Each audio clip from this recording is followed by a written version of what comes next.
各位聽眾朋友，大家好，歡迎返到嚟獨家村。喺開始今日嘅話題之前，我想先問大家一個問題：你每日咁辛苦返工或者創業，到底係為咗更忙，定係為咗更有自由？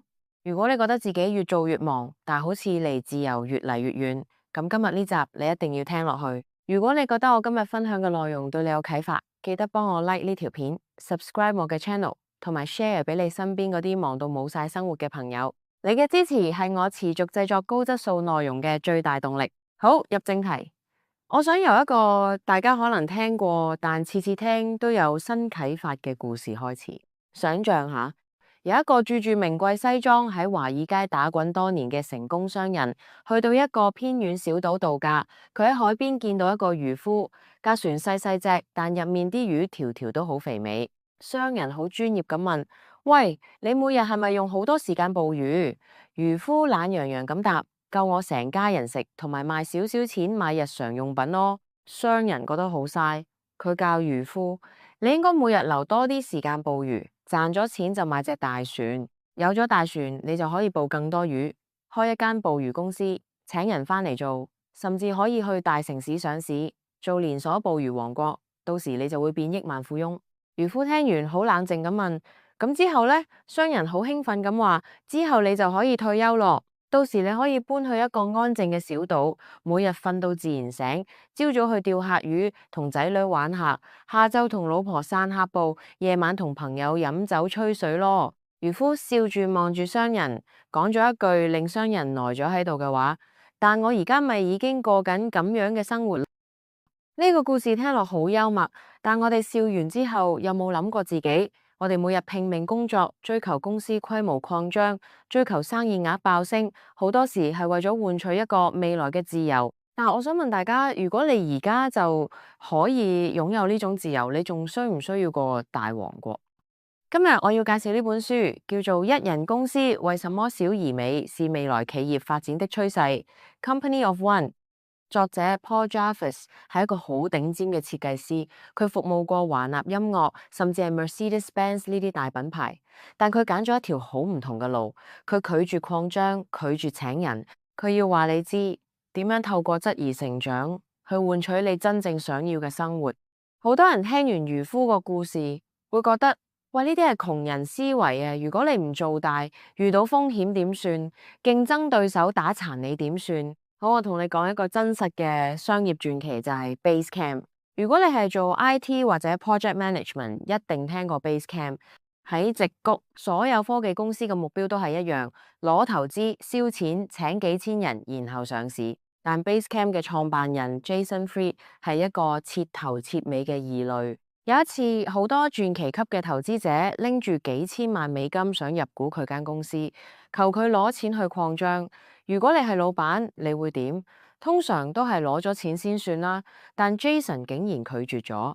佢話：我點解要請多幾百人？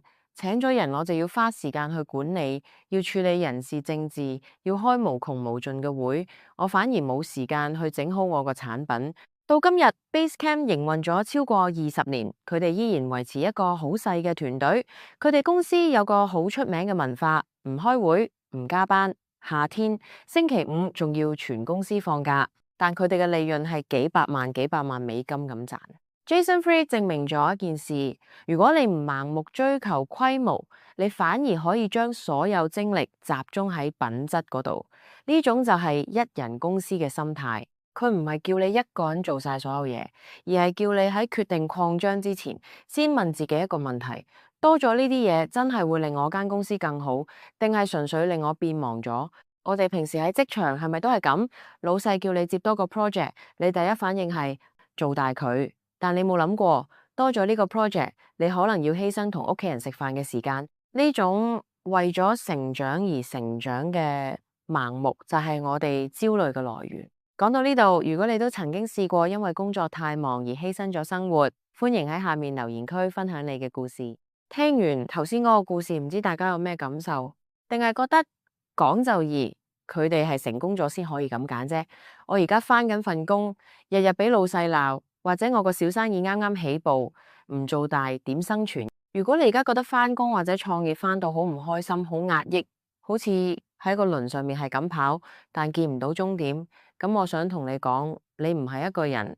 我哋身處一個崇拜擴張嘅時代。如果你係打工仔，公司會同你講你要 career path，你要升職做 manager。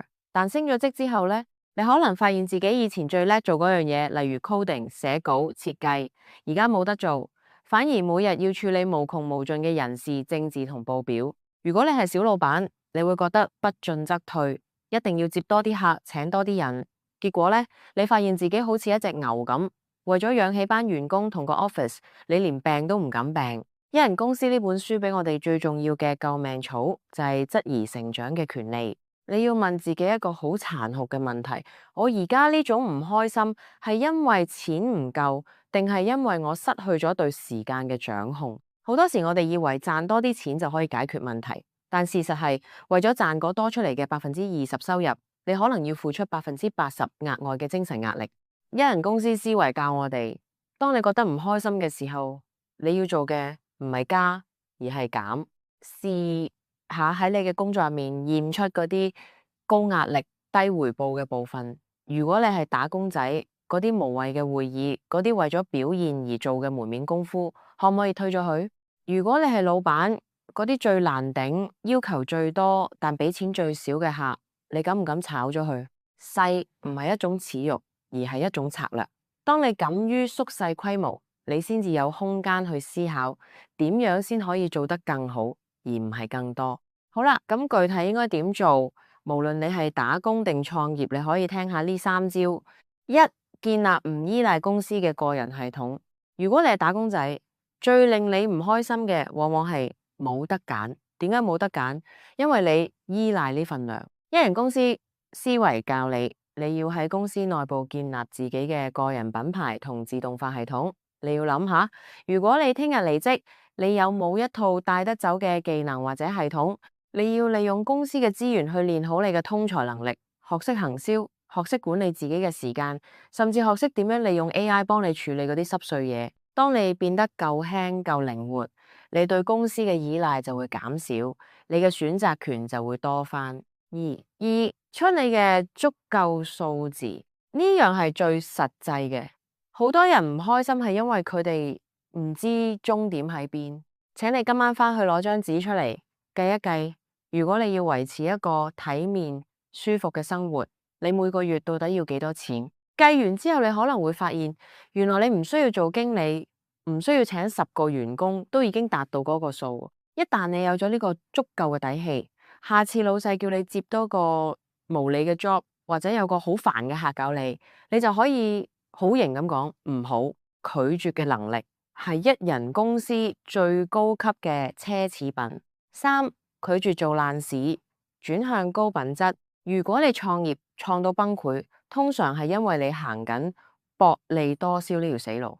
一人公司思維話你知，你要做嗰個最貴但最好嘅人。當你收得貴，你就可以接少啲客，接少咗客，你就有時間去進修、去休息、去整好你個 product， 咁樣你嘅服務質素會更升一級，客會更信任你。呢個先至係正向循環。如果你日日忙住回啲平價客嘅 email，你根本冇時間去令自己進步。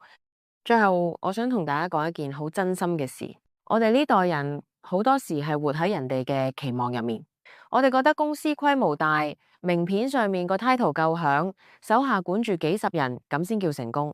但一人公司作者 Paul Jarvis 提醒我，真正成功係你有權拒絕你唔想做嘅事。如果你而家返工返到好想喊，或者你創業創到想放棄，請你記住，撤退唔代表失敗。如果你將間公司縮細返，或者你決定唔再追求升職，轉而追求每日可以準時收工，去煮餐好飯，去行客山，去陪下屋企人，呢樣嘢其實係一種極大嘅勇氣。做一人公司唔係要你發大財，雖然好多人因為咁賺得更多，而係要你做返自己生活嘅 CEO。